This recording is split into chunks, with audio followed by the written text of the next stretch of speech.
Hello అండి, అందరికీ నమస్కారం. ఈరోజు మనం వలివేటి నాగచంద్రావతి గారు రచించిన మనసు పిచ్చిది అనే ఓ చక్కటి కథను విందాం. ఇక కథలోకి వెళ్దాం. ఆయన వెనక నుంచి బైక్ దిగి గుమ్మంలోకి అడుగు పెట్టానో లేదో పరిగెత్తుకుంటూ వచ్చేసింది శైలు. వచ్చేసావా అమ్మా? అమ్మయ్యా అంటూ రెండు చేతులతో నా నడుము చుట్టేసి గోముగా నా భుజం మీద తలవాల్చింది. 13 ఏళ్లకే నా అంత ఎత్తు ఎదిగిపోయిన నా కూతురు. దాని మొహంలో ఎంతో రిలీఫ్. అమ్మ ఎడబాటును సహించలేకపోయిందేమో నా బిడ్డ. పాపం, తల్లంటే ఎంత ప్రేమో అనుకుంటున్నారా? ఆ తర్వాత డైలాగ్ వినండి. నువ్వు 6 గంట ఆలస్యంగా వచ్చుంటే ఈ వెధవ పోనీటైల్తోని స్కూల్కి వెళ్లాల్సి వచ్చేది. నిమిషానికి లూజ్ అయిపోయి చస్తున్నాననుకో ఈ 3 రోజులు బట్టి. దా ముందు నాకు చిక్కులు తీసి జడలెయ్యు. అదే సంగతి. ఒళ్ళు మండిపోయింది. ఆయన అంతే. రిసీవ్ చేసుకోవడానికి స్టేషన్కి వచ్చారా? చేతిలో సూట్ కేసన్నా అందుకోలేదు. పద నేను అర్జెంటుగా ఆఫీస్కి వెళ్ళిపోవాలి, ఇన్స్పెక్షన్ ఉంది, పైనుంచి దూతలు దిగారు అన్నట్టు మొన్న నువ్వు ఊరెళ్ళిన రోజున ఆఫీస్ బ్రీఫ్ కేస్ తెచ్చి ఇంట్లో ఎక్కడో పెట్టాను. ఇంపార్టెంట్ ఫైల్స్ ఉన్నాయి అందులో. వెళ్లగానే ముందు అవి వెతికివ్వు, అర్జెంట్ అంటూ ఏకతరుముడు. ఇక మా అబ్బాయి కిరణ్ రియాక్షన్. నీకేం చెప్పానమ్మా? నా బ్లాక్ షర్టు, కార్డ్రాయ్ ప్యాంటు ఇస్త్రీ చేసి వెళ్ళమన్నానా? అది కాదురా. సరే నీతో వాదిస్తూ కూర్చోడానికి నాకు టైం లేదు గాని ముందు ఐరన్ చేసి పెట్టు. ఇక ఆగటానికి ఆలోచించటానికి ఆస్కారం ఎక్కడా? వాళ్ళ అవసరాలు తీరాలి, గుమ్మం దాటాలి. నా మీద నేను జాలిపడ్డానికి కూడా అప్పటిదాకా ఆగాల్సిందే. కాసేపు యంత్రాన్ని అయిపోయాను.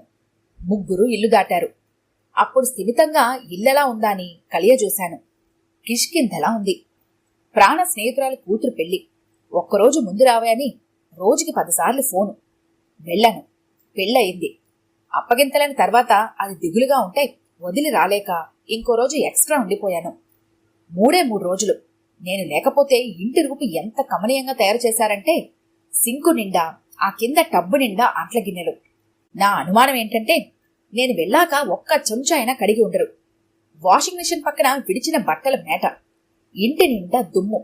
ఎక్కడ పడితే అక్కడ విసిరేసినట్టుగా పుస్తకాలు, కాగితం ఉండలు. మా వాడు తోచినప్పుడల్లా చెల్లెల్ని ఏడిపించే ఆటతో పాటు పేపర్ బాల్స్ కూడా ఆడుకుంటాడులేండి.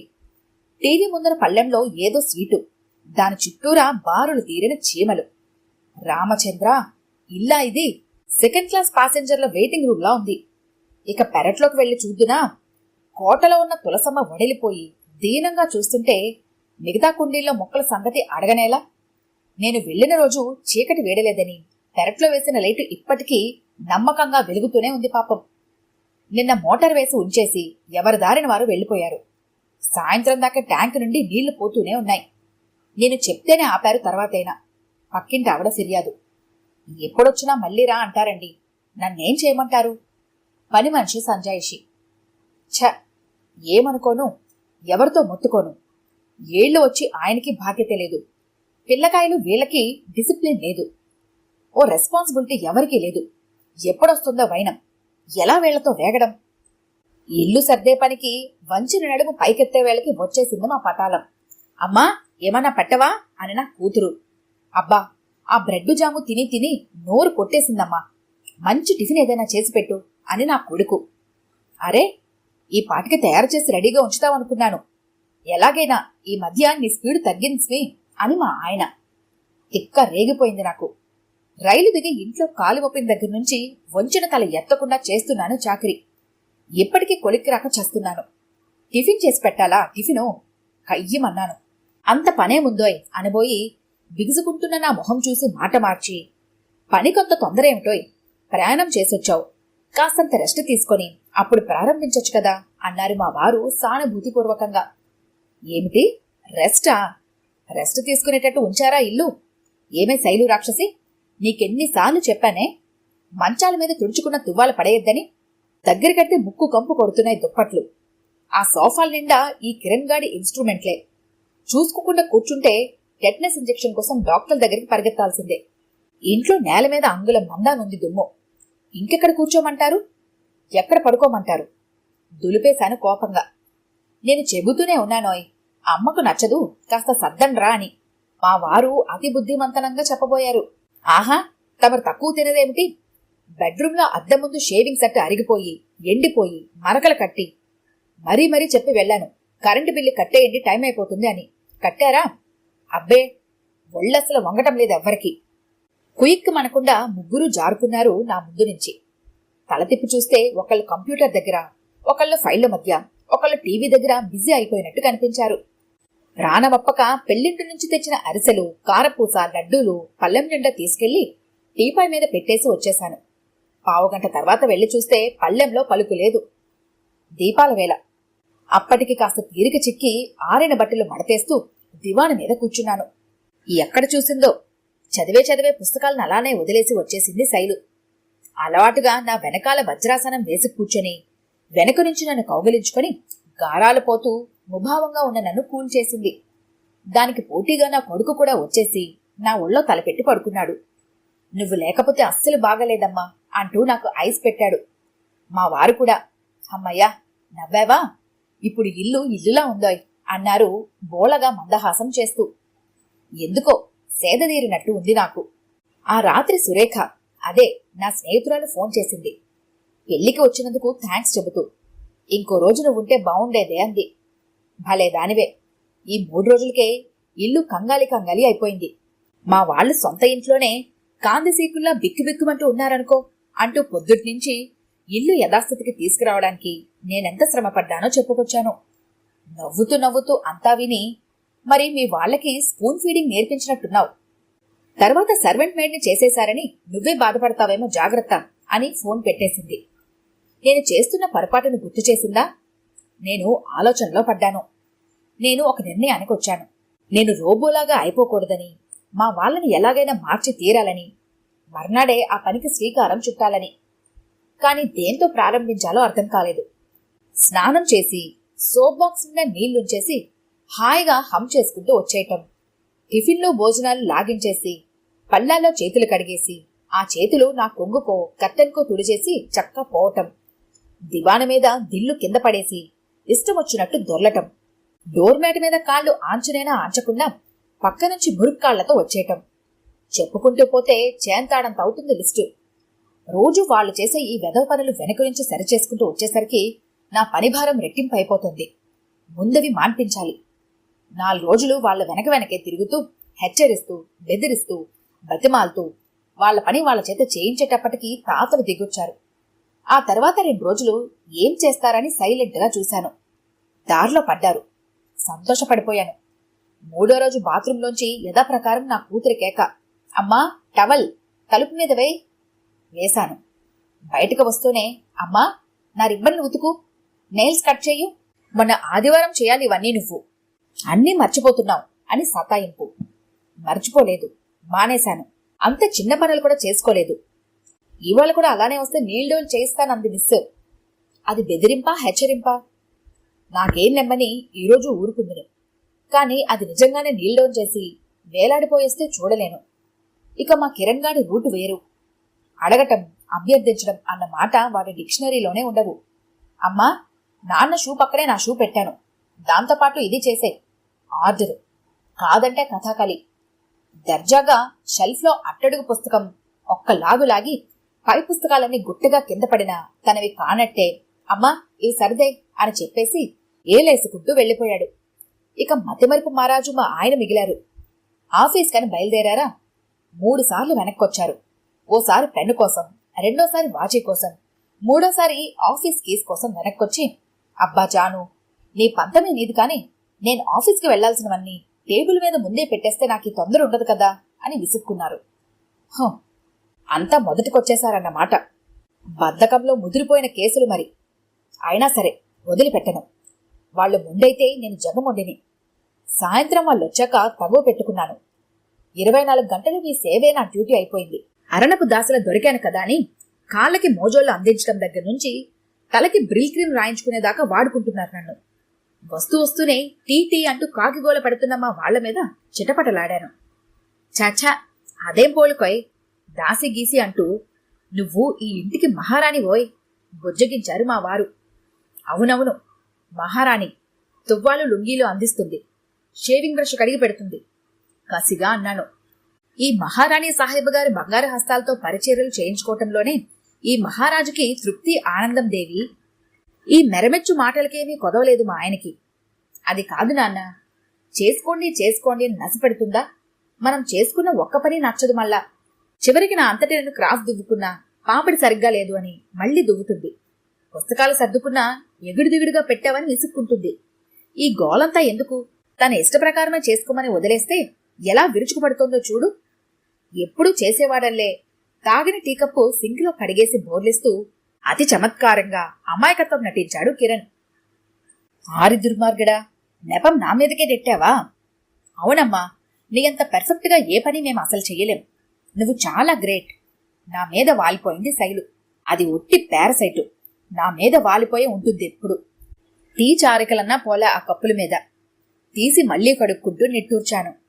ఓహో, వీళ్ళని మార్చటం నా వల్ల కాదు. అక్క ఫోన్ చేసింది. అమ్మకి ఒంట్లో బాగలేదట. పక్కింటి వాళ్ళు ఫోన్ చేసి చెప్పారు. వెంటనే వెళదామంటే రేపు అమెరికా నుంచి అనిత వస్తోంది.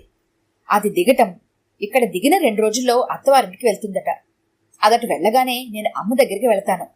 ఈ లోపల నువ్వు వెళ్ళి నేనొచ్చేదాకా 4 రోజులు అమ్మ దగ్గర ఉండగలవా అని. అమ్మ పెద్దదైంది. అక్క దగ్గర నా దగ్గర ఉండిపోమ్మా అంటే వినదు. సొంత ఊరు, నాన్న కట్టించిన ఇల్లు, కాలు చెయ్యో ఆడుతున్నంతకాలం వదల్లేను అంటుంది. ఏమి సుస్థి చేసిందో ఎలా ఉందో. ఏడుపొక్కటే తక్కువ నాకు. కానీ నేను వెళ్తే ఇంట్లో ఎంత ఇబ్బంది. అలా అని మానేస్తావా? 4 రోజులు ఎలాగో సర్దుకుంటాంలే, వెళ్ళు. వీలైతే అమ్మని ఇక్కడికి తీసుకొచ్చాయి. రైలెక్కించారు మా వారు. అమ్మకి వైరల్ ఫీవర్. అసలే నా దారి మనిషి. 4 రోజులు జ్వరానికే మంచానికి అంటుకుపోయింది. లేవలేకపోయినా మీకు కబురు చేయనివ్వలేదు. నాకే ప్రాణం ఒప్పలేదు.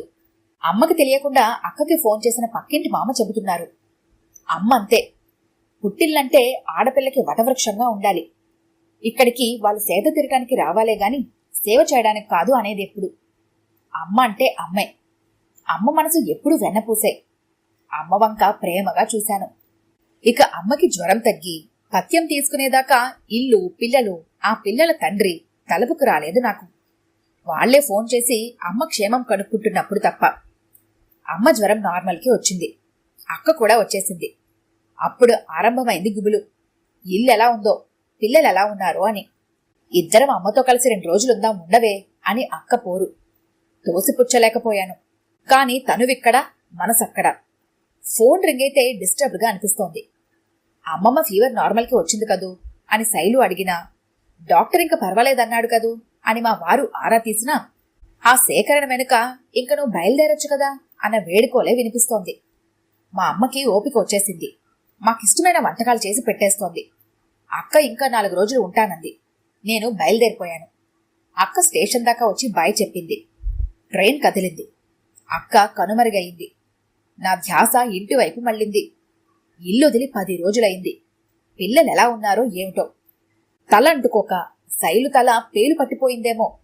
ఆ కిరణ్ గాడు అండర్వేర్ అన్న ఉతుక్కున్నాడో లేదో. మా బుద్ధవతారం అది మర్చిపోయి ఇది మర్చిపోయి ఇంటికి ఆఫీస్కి ఎన్ని మార్లు తిరుగుతున్నారో. ఇంట్లో దుమ్ము వాక్యూమ్ క్లీనర్ కన్నా లొంగుతుందో లేదో. మళ్ళీ ఎన్నాళ్లకి నా ఇల్లులా నా చేతికి వస్తుందో. పరిగెత్తే నా ఆలోచనల పరుగు ముందర రైలు వేగం ఏం పనికొస్తుంది. ట్రైన్ దిగాను. Office time. ఆయన స్టేషన్కి రారని తెలుసు. మనుషుల్ని తప్పించుకుంటూ 4 అడుగులు గేటు వైపు వేశాను. ఆయన ఎదురొచ్చారు. విపరీతమైన ట్రాఫిక్, ఆలస్యం అయిపోయింది అన్నారు నా చేతిలో సూట్ కేస్ అందుకుంటూ. ఆఫీస్కి వెళ్ళాక కూడా నేను వస్తున్నట్టు ఆయనకు గుర్తుండటమే ఓ అద్భుతం. నన్ను ఆటో ఎక్కించి ఆయన మళ్లీ ఆఫీస్కి వెళ్ళిపోయారు. ఇంటి ముందు ఆటో దిగాను. గేటు తెరవటానికి జంకు. వాకిలి వర్షాభావ ప్రాంతంలా ఎండిపోయి దుమ్ము రేగుతూ ఉంటుందేమోనని. ఓహో, మొక్కలన్నీ పచ్చగానే ఉన్నాయి. ముఖ్యంగా తులసమ్మ. మా పనమ్మాయి దుర్గాపుణ్యం కాబోలు. మెయిన్ డోర్ తాళం తీయటానికి భయం. లోపల ఇన్కమ్ ట్యాక్స్ వాళ్ళు సెర్చ్ చేసి వెళ్ళినట్టు గజిబిజి అయిపోయి ఉంటుంది అని. ఆశ్చర్యం. ఇందాకే నేను ఇంటికి తాళం వేసి వెళ్ళొచ్చినట్టు ఎక్కడ సామాన్ అక్కడ నేను సర్దిపెట్టినట్టే ఉన్నాయి. దాని దుంప తెగ. వంటింట్లో సింక్ కూడా నీటుగానే ఉన్నదేమిటో. ఆ విభ్రాంతిలోనే పెరట్లోకి నడిచాను. వచ్చేశారా? పుట్టింట్లో చాలా రోజులు మకాం వేశారే. గోడమేంచి పక్కింటి ఆవిడ పలకరింపు. తర్వాత రిపోర్ట్ కోసం ఎదురు చూశాను. నిల్. వెనక్కొచ్చేశాను. రైస్ కుక్కర్లో అన్నం, కాసరోల్లో ఏదో కూర, గిన్నెలో సాంబారు టేబుల్ మీద ఉన్నాయి. రైల్లో ఉండగా ఆకలి అనిపించింది కూడా. కానీ ఇప్పుడు తినాలనిపించడం లేదు. ఏం చేయను? పనేం లేదు. అలసటగా ఉంది గాని విశ్రాంతి తీసుకోవాలి అనిపించడం లేదు. అయినా వెళ్ళి పక్క మీద వాలాను. నిద్ర రావటం లేదు. ఏదో వెలితి, ఏదో మిస్ అయిన ఫీలింగ్. అనీజీగా పక్క మీద దొర్లుతూ ఉండిపోయాను. రాత్రి భోజనాలంటే మా ఇంట్లో హాయిగా కులాసాగా కబుర్లతో జోక్స్తో సాగే ఆహ్లాదకరమైన కార్యక్రమం. ఎప్పటి మాదిరిగానే ఈరోజు ఉంది. కాని నాకే ఏదో అసంతృప్తి. ఎవ్వరూ కూర బావుంది, పచ్చడి బావుంది అనన్నా అనరే? అది వెయ్యి ఇది వెయ్యి అని అడగరే? మా వారన్నారు, జాను, నీకు తెలుసా శైలు రసం ఎంత బ్రహ్మాండంగా పెడుతుందో? సగం అన్నం దాంతోనే తినేస్తామనుకో. ఆ ఫార్ములా దాని దగ్గర నువ్వు కూడా నేర్చుకోవాల్సిందే. నిజంగానా? దాని వంక నవ్వుతూ చూశానే గాని మనస్ఫూర్తిగానేనా అని నాకే అనుమానం. కంచంలో వంకాయ వేపుడు వెయ్యగానే మా కిరణ్కి ఇంకేదో గుర్తొచ్చింది.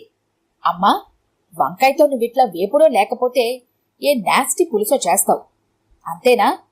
మొన్న కర్రీ పాయింట్లో ఈ వంకాయతోనే బగారా బ్యాంగనో ఏదో పేరు చెప్పారులే, అది తెచ్చాం. వావ్, అదిరిపోయిందనుకో. కదూ నాన్న? కదూ శైలు?